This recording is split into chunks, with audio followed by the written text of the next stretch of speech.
বিধবাকে যারা সাহায্য করে, আল্লাহর হাবিব বলেন কাল মুজাহিদি ফি সাবিলিল্লাহ, আল্লাহর পথে জিহাদ করে মুজাহিদ যে সওয়াব পায়, দানকারী ব্যক্তির আমলনামার মধ্যে আল্লাহ তাআলা মুজাহিদের সওয়াব লিখে দেন।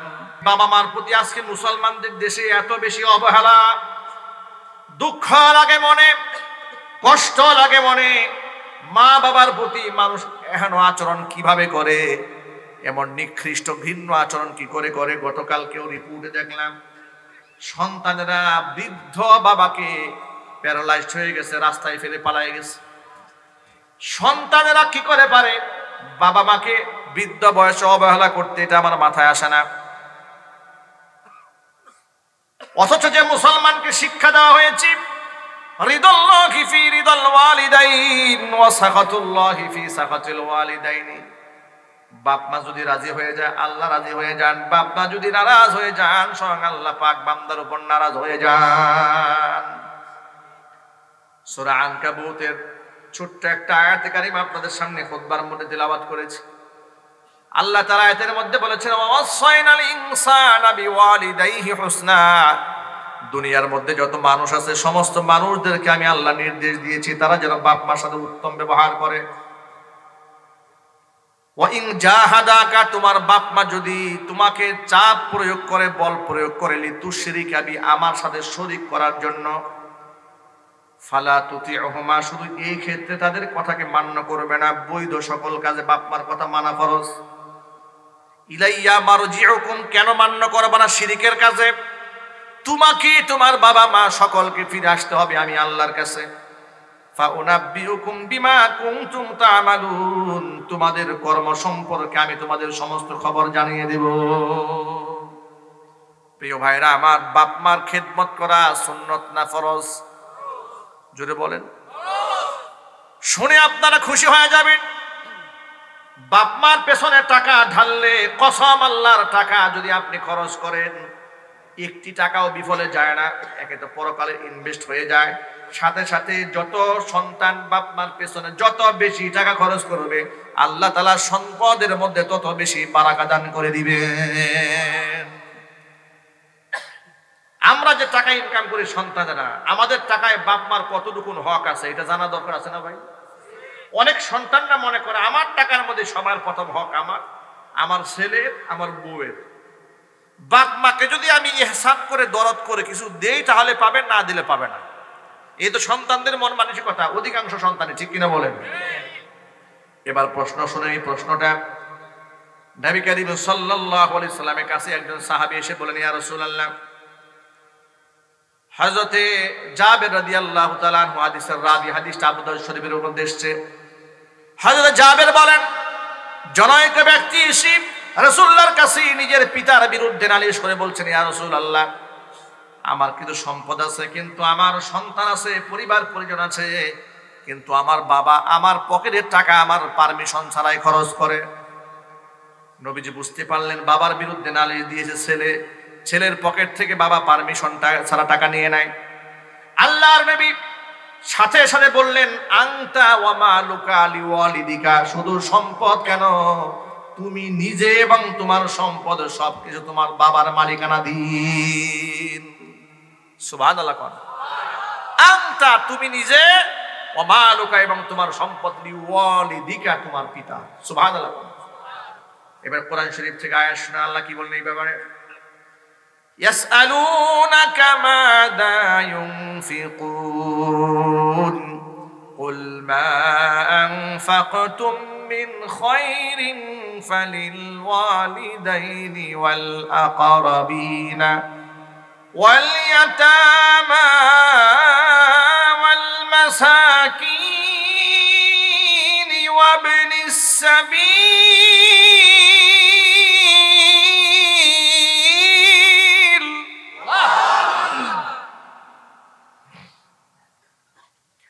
ওয়া মা তাফআলু মিন খায়রিন ফাইন্নাল্লাহা বিহি আলীম।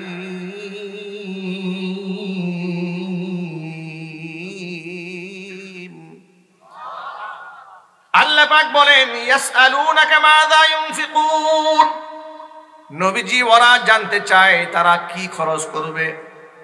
আপনি বলে দিন কুল মা আনফাকতুম মিন খাইরিন, তোমরা উত্তম হালাল যা কিছু খরচ করো না কেন, ফালিল ওয়ালিদাইনি, সবার আগে খরচ করবে বাবা মার পেছনে, ওয়াল ইয়াতামা, এতিমদের পেছনে, ওয়াল আকরাবিন, নিকটাত্মীয়দের পেছনে খরচ করবে। ওয়ামা তাফআলু মিন খাইরিন ফাইন্নাল্লাহা বিহি আলিম, তোমরা হালাল উত্তম যা কিছু খরচ করো না কেন সকল সম্পর্কে আমি আল্লাহ তাআলা অবগত আছি। এই যে আজকে মাদ্রাসার মাহফিলে আমি স্টেজে আসার পরেও দেখেছি আপনারা বস্তায় বস্তায় চাল দান করতেছেন। যারা দান করেছেন আল্লাহ তাআলা জাযায়ে খায়ের দান করেন, জোরে কোন আমিন। যারা দান করেছেন তারা কি ঠকেছেন? কি মনে হয় আপনাদের ঠকেছেন? না, তারা ঠকেননি, তারা অনেক অনেক জিতে গেছে। নবী করিম সাল্লাল্লাহু আলাইহি ওয়াসাল্লাম বলেছেন আস-সাই আলাল আরমিলাতি ওয়াল মিসকিন, যারা বিধবাকে সাহায্যের জন্য চেষ্টা করে, বিধবা নারী, আর আরমিলা মানে বিধবা যার স্বামী হারিয়ে ফেলেছে, ওয়াল মিসকিন দরিদ্র অসহায়, তাদেরকে যারা সহযোগিতা করে, তাদের কত মর্যাদা তোমরা কি জানো? যারা দরিদ্র অসহায় মিসকিনকে সাহায্য করে, বিধবাকে যারা সাহায্য করে, আল্লাহর হাবিব বলেন কাল মুজাহিদি ফি সাবিলিল্লাহ, আল্লাহর পথে জিহাদ করে মুজাহিদ যে সওয়াব পায়, দানকারী ব্যক্তির আমলনামার মধ্যে আল্লাহ তাআলা মুজাহিদের সওয়াব লিখে দেন। ওয়াকাস সাইমি লা ইফতির ওয়াকাল কাইমি লা ইফতুর, আল্লাহর নবী সাল্লাল্লাহু আলাইহি ওয়াসাল্লাম বলেছেন প্রতিনিয়ত তাহাজ্জুদের নামাজ পড়ে তাহাজ্জুদ গুজারি যে সওয়াব পায়, ইতিমার বিধবা মিসকিনকে সাহায্য করলে আল্লাহ তাআলা কন্টিনিউ তাহাজ্জুদের সওয়াব আমলনামায় দান করে দেন। প্রতিনিয়ত নফল নামাজ পড়লে যে সওয়াব পায়, ব্যক্তি এতিম মিসকিনকে সাহায্য করলে আল্লাহ তাআলা কন্টিনিউ ব্যক্তির আমলনামার মধ্যে নফল রোজার সওয়াব লিখে দেন। সুবহানাল্লাহ। সুতরাং আল্লাহ তাআলা যাদেরকে সামর্থ্য দিয়েছে, সুযোগ দিয়েছে, ওসাআত দিয়েছে, ধনাঢ্যতা দিয়েছে, আল্লাহ তাআলা যাদেরকে এতটুকু সম্পদ দান করেছেন যে আপনি অন্যকে সহযোগিতা করতে পারেন, আপনি মাদ্রাসার পেছনে ব্যয় করবেন, এতিমদের পেছনে ঢালবেন, মাজারে টাকা দেবেন না। কথা বলতে হবে। মাজারে শুয়ে থাকা ব্যক্তির উপর টাকা দিয়ে আপনার ফায়দা কি? গুলাবশা মাজারে গুলিস্তানের মোড়ে যখন আমরা আসি সব সময় দেখি টাকার বস্তা পড়ে আছে উপরে। এই লোকগুলো চিন্তাও করে না যে টাকার বস্তা মাজারের উপরে ঢাললাম, এই টাকাটা যায় কোথায়, টাকাটা নিচ্ছে কে? কথা বলেন, ঠিক কিনা বলেন? আপনারা বলেন টাকা কি মুর্দা মানুষের দরকার না জিন্দা মানুষের? জীবিত মানুষ আপনার কাছে হাত বাড়িয়েছে, টাকা দিলেন না, মরা মানুষ শুয়ে আছে তার উপরে টাকা দিলেন। কি মনে হয় কবরে যিনি শুয়ে আছেন টাকার জন্য ফেরেশতাদের ঘা খাচ্ছে? এটা হয় মনে হয় নাকি আপনার কাছে?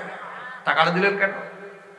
আমি পার্সোনাল গাড়ি নেওয়ার আগে গাড়ি ভাড়া করে করে বিভিন্ন জেলায় যেতাম প্রোগ্রামে। এক ড্রাইভারকে নিয়েছি, যাচ্ছি গাজীপুর থেকে প্রোগ্রাম করে ময়মনসিংহের দিকে। রাস্তায় পড়েছে ফুসি পাগলার মাজার। হঠাৎ করে গাড়ি ড্রাইভার ব্রেক দিয়ে 50 টাকা গরিব মানুষ তাও দান করলো। যাচ্ছে, জিজ্ঞেস করলাম কি ব্যাপার? ইমার্জেন্সি ব্রেক দিয়ে খুব আদবের সাথে নেমে গিয়ে দান করে আসলেন টাকাটা। হুজুর আমি যার কাছ থেকে ড্রাইভিং শিখেছি উস্তাদে বলে দিছে মাজারের সামনে দিয়ে গাড়ি নিয়ে গেলে কোনোদিন ভুলেও টাকা ছাড়া যায়ও না। আমার উস্তাদে শিখাই দিয়েছেন। বললাম কেন, হেতুটা একটু বলেন আমাকে শুনি। বলে উস্তাদ বলেছে রাস্তাঘাটের বিপদ আপদ থেকে যদি বাঁচতে চাও তো মাজারে টাকা দিয়ে যায়, না হয় রাস্তাঘাটে চাক্কা উল্টে যাবে। মাজারের সাথে বিয়াদবি হয়েছে, চাক্কা উল্টে যাবে। মানুষের আকীদা কত নষ্ট চিন্তা করছেন। ওরা মনে মনে চিন্তা করে এই পাগলার এই মাজারে শুয়ে থাকা ব্যক্তি এত খারাপ, জিন্দা থাকা অবস্থায় তো মানুষের পকেটে টাকা মারছে, মরার পরেও টাকা নাই, না হয় চাক্কা উল্টে যায়। এটা কোনো আকীদা হতে পারে? যদি বলেন এটা কোনো আকীদা হতে পারে? এগুলা কোনো আকীদা হতে পারে? এগুলো বিধ্বংসী আকীদা, এগুলো ধ্বংসাত্মক আকীদা। আল্লাহ যেন আমার ভাইদেরকে এমন জঘন্য আকীদা থেকে হেফাজত করেন। এতিমখানায় টাকা দেন, বিধবা নারীকে সাহায্য করেন, ঋণগ্রস্ত ব্যক্তিকে সাহায্য করেন, রিক্সাওয়ালা, অটোওয়ালা, কুলি মজুর, ঠেলাওয়ালা এদেরকে কি প্রয়োজনে কিছু ভাড়া বাড়িয়ে দেন। পাড়া প্রতিবেশী এমন আছে লা ইয়াসআলুনান নাসা ইলহাফা, সম্ভ্রান্ত ব্যক্তি কিন্তু পেটে খাবার নাই, কিন্তু মুখে বলতে পারে না লজ্জায়। আছে না নাই? মনে করেন দেখতে ভদ্রলোক মনে হয় যে খুব পরিপাটি চলে, কিন্তু আসলে পকেটে টাকা নাই, কষ্টে আছে। আল্লাহ রাব্বুল আলামিন বলে দিয়েছেন ওই সমস্ত মানুষের খোঁজ খবর নিয়ে চেহারা দেখে দেখে বুঝে নিবা তার মধ্যে কতটুকু দারিদ্রতা আছে। তার বাড়িতে হাদিয়া পৌঁছায় দাও। ইসলাম কত সুন্দর, সুবহানাল্লাহ বলবেন না ভাই? ইসলামে সব বর্ণনা আছে। যে কথা বলতে চেয়েছিলাম, তাহলে আল্লাহ পাক বলছেন নবীজি, ওরা জিজ্ঞেস করে ইয়াসআলুনাকা মাযা ইউনফিকুন, কি খরচ করবে? আপনি বলে দিন খরচ করবে সবার আগে বাপ মার পেছনে। এটা কার হুকুম জোরে বলেন? আপনাদেরকে ছোট্ট একটা কাহিনী শোনাই। বাপ মার পেছনে যদি টাকা ঢালেন, শুধু পরকালে জাহান্নাম থেকে আল্লাহ বাঁচাবেন তা নয়, দুনিয়ার বিপদ থেকে আল্লাহ বাঁচিয়ে দিবেন। আত-তারগীব ওয়াত তারহিব কিতাবের প্রথম হাদিস, আত-তারগীব ওয়াত তারহিব কিতাবের ইখলাস অধ্যায়ের প্রথম হাদিস। ওমর ফারুক রাদিয়াল্লাহু তাআলা আনহু হাদিসের রাবী, তিনি বলেন, বাইনামা নাহনু ইনদা রাসূলিল্লাহি সাল্লাল্লাহু আলাইহি ওয়াসাল্লাম, আমরা নবী করিম সাল্লাল্লাহু আলাইহি ওয়াসাল্লামের সামনে একদিন বসা ছিলাম। এমন সময় নবীজি আমাদেরকে বনী ইসরাইল সম্প্রদায়ের তিনজন ব্যক্তির কাহিনী শোনালেন। নবীজি বললেন, থালাথাতু নাফারিন মিম্মান কানা ক্বাবলাকুম, তোমরা এই পৃথিবীতে আগমন করার পূর্বে বনী ইসরাইল সম্প্রদায়ের তিনজন ব্যক্তি দুনিয়াতে এসেছিল এবং তারা দূর পথে কোথাও সফরে বের হয়েছিল। সফরে চলতে চলতে সারা দিন তারা চলেছে, ক্লান্ত পরিশ্রান্ত হইয়া পাহাড়ের গুহার মধ্যে আশ্রয় গ্রহণ করেছে। রাতের বেলায় প্রচন্ড ঝড় হয়েছে, পাহাড়ের উপর থেকে বড় একটা পাথরের খণ্ড গড়াতে গড়াতে এসে গুহার মুখের মধ্যে এসে আটকায় গেছে।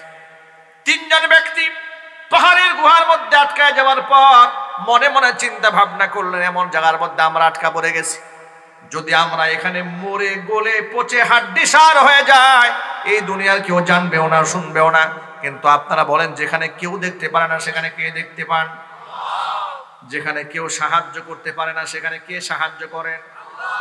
ক্লান্ত পরিশ্রান্ত হইয়া বিপদ মুহূর্তেও তারা এতটুকু বিশ্বাস রাখে আল্লাহর উপরে। তারা মনে মনে তিনজনের সিদ্ধান্ত নিয়ে নিলেন, জীবনের শ্রেষ্ঠ ইবাদতের বিনিময়ে আজকে আমরা আল্লাহর দরবারে সাহায্য প্রার্থনা করব।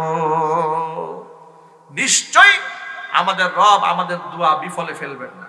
আচ্ছা, আপনাদেরকে দোয়া করার একটা সুন্নাহ পদ্ধতি শিখাই দিই। আপনাদের কষ্ট হচ্ছে নাকি ভাই? মনে রাখবেন, দোয়া করার সময় কেউ যেন হেলায় খেলায় দোয়া না করেন, যে আমি দোয়া করতেছি এটা কি আল্লাহ শুনতেছে, আমি একটা খারাপ মানুষ, এটা কি আল্লাহ শুনবে কোনোদিন, এ কথা চিন্তাও আনবেন না মাথায়। দৃঢ় বিশ্বাসে দোয়া করবেন, আল্লাহর সওয়াব প্রাপ্তির আশায়। নিশ্চয়ই আমার রব আমার দোয়া শুনবেন, ইনশাআল্লাহ বলেন। বলেন ইনশাআল্লাহ। মাথায় এটা রাখবেন, শত মানুষকে খুন করা ব্যক্তি যদি ইস্তিগফার করে তাওবা করে আল্লাহর কাছ থেকে ক্ষমা প্রাপ্ত হতে পারেন, আমি এমন কোন গুনাহ করলাম যে আল্লাহ আমার মাফ করবে না? ঠিক কিনা বলেন? আল্লাহর রহমত এমন ভাবে আশা করতে হবে। তিনজন ব্যক্তি আল্লাহর উপর দৃঢ় বিশ্বাস রয়েছে। প্রথম ব্যক্তি আল্লাহর কাছে হাত তুলে বলছেন, রব্বুল আলামিন, আমার ঘরে বৃদ্ধা মা আছে, বৃদ্ধ বাবা আছে, আমি আমার বাপ্পাকে সব সময় এত বেশি প্রাধান্য দেই, আমার বাবা মার মুখে খাবার তুলে দেওয়ার আগ পর্যন্ত আমি নিজেও খাবার খাই না, সন্তানদের মুখে খাবার তুলে দেই না।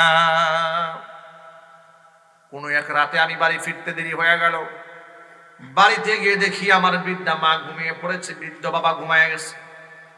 আমি যখন বাড়িতে গেলাম, আমার সন্তানরা ক্ষুধার যন্ত্রণায় ছটফট করছে। সন্তানেরা আমার কাছে খাবার চেয়েছে, আব্বা জান সব সময় দাদা দাদিকে তো আগে খাবার দেন, তো তারা তো ঘুমায় গেছে, আজকে আমাদের খাবার দিন। আমি আমার সন্তানদের ডাকে সাড়া দিলাম না, খাবার নিয়ে সারা রাত বাপ মার শিয়রে দাঁড়িয়ে থাকলাম। আমার সন্তানেরা আমার পায়ের কাছে কান্না করতে করতে ঘুমায় গেল, কিন্তু ওদের খাবার মুখে দিলাম না। সকালবেলা বাবা মার মুখে খাবার তুলে দেওয়ার পর আমার সন্তানদের মুখে খাবার তুলে দিয়েছি। রব্বুল আলামিন, এই কাজটি যদি একমাত্র তোমার সন্তুষ্টির জন্য করে থাকি, আজকের বিপদ থেকে আমাদেরকে বাঁচিয়ে দাও।